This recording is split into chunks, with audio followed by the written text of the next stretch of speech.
Hey fifth graders, it's Miss Drennan. I'm here to talk about our memory verse for tomorrow. This is Genesis 3:15. We like to call it the first gospel promise. It goes like this: I will put enmity between you and the woman, between your offspring and between her offspring. He shall bruise your head and you shall bruise his heel. That's Genesis 3:15. That's the first of our fifth grade legacy verses, and I want to take a chance to kind of talk a little bit about it. We got some words in there like enmity and offspring and bruising heads, bruising heels. What's that all about? This verse is something we call the first gospel promise. This is God, the words are here, is God speaking to the serpent in the Garden of Eden after he had tempted Adam and Eve and they ate from the tree of the knowledge of good and evil. Now, what do you mean? Well, how could this be a promise? Well, when we talk about I will put enmity, that means strife, tension between you, and he's talking to the serpent, you and the woman, between your offspring and her offspring.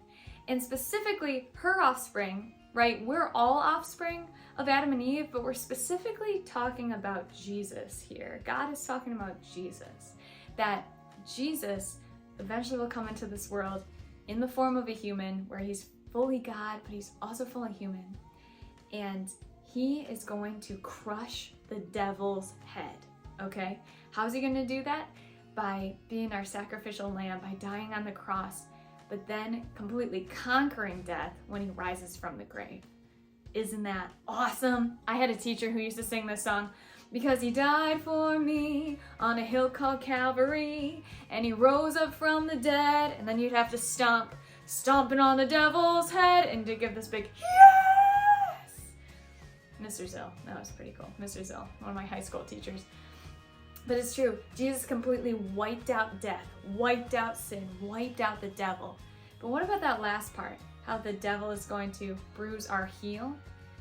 Well, we do still feel a little bit of the pains of the devil, sin, sickness, death in our world, right? We still feel that.